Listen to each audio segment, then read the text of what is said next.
Now let's get to ASU's schedule because I like to mock and ridicule ASU as well. Can we pull up ASU's basketball schedule so we can make fun of this? All right, here's what we got.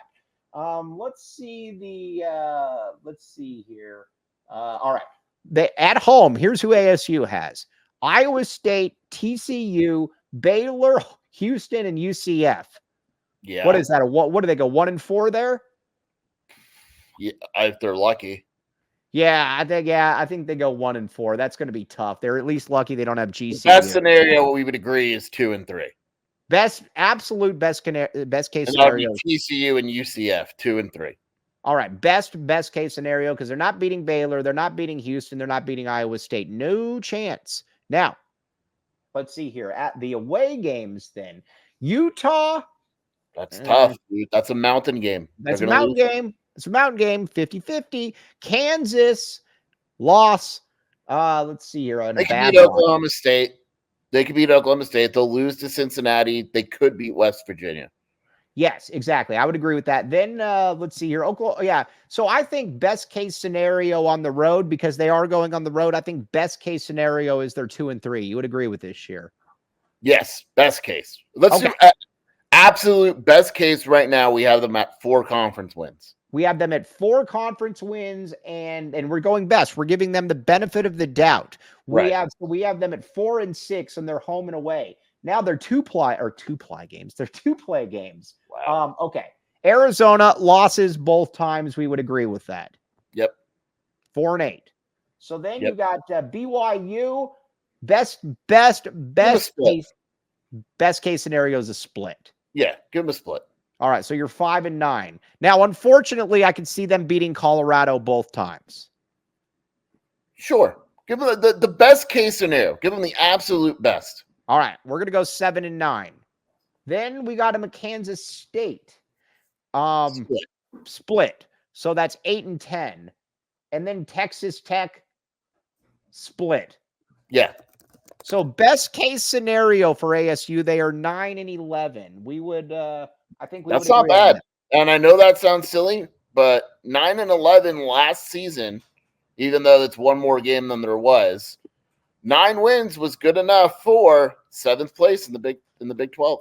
All right. So does the great Shane Diefenbach try to turn that into that ASU is a top 25 team? Yes. Texas last year, the 7th best team in the Big 12 was Texas.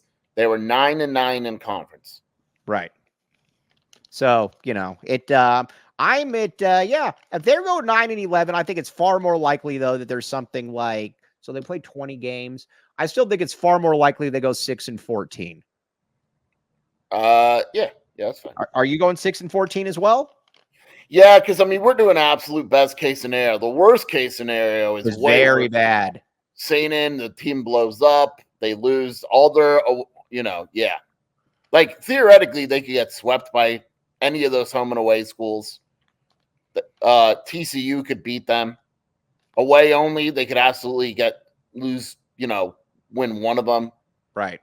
Like, yeah, worst case scenario, 4-win team. It could get brutal for him. Oh, we got another super snap coming in here. Hold on, Lonnie. Lonnie Johansson. That's a great name, by the way. I love that name. I am from Big 8 country, Kansas, CU, Nebraska, ISU, Kansas State, KU, OSU, OU. Good times. Guess what? So are the old Nebraska Cornhuskers. The Big 8, Tom Osborne, Bob Devaney. Exactly. Danny Nee, the great basketball coach that nobody's ever heard of. So, yes, that's where we're going with ASU. That's absolute best case scenario. It could be brutal for them. Now, here's the question that I do have about ASU. If ASU stinks, at what point does Josan Sainon's agent message you complaining about me? Quickly. I'm very curious how that's handled. I am very as well. Curious. I don't think that's going to be look, he's very talented. We want to make that very clear. But man, if he doesn't get his shots up, he's not going to be happy. Yeah. Yeah. And by the way, think about it this way. If with Josan Sainon, I'm going to put this. Look at Carter Bryant. Look at Josan Sainon. Both kind of rank the same way. Look at what Josan Sainon and his camp put out. Look what Carter Bryant and his camp put out. Carter Bryant's dad's been on here. The great Deshaun Bryant said multiple times, he'll be there as long as he needs to be there. We're going to trust the coach's development. I've been through the process. Again, it also helps too in the people that are in your corner. When your father played, when your uncle is a McDonald's All-American, it helps. So that is and then you got the other people that are saying he's a one and done. We want, all of this and playing games with Arizona fans. Shearer, has your text message been alerted yet? For what? Just for the agent messaging you. No. No. All right. Yet. He blocked me, by the way. I've never tweeted at him. Yeah, I never understood that. Right. No, I believe Carter Bryant's going to be a 2, and I believe Carter Bryant will be here 2 years, Ryan Mitchell. I believe that I believe he's going to be a 2-year player. I think he's going to be on the KJ Lewis plus path, where maybe plays a little bit more, but I think his camp is very grounded. I think they know what the case is, and I think that's the case.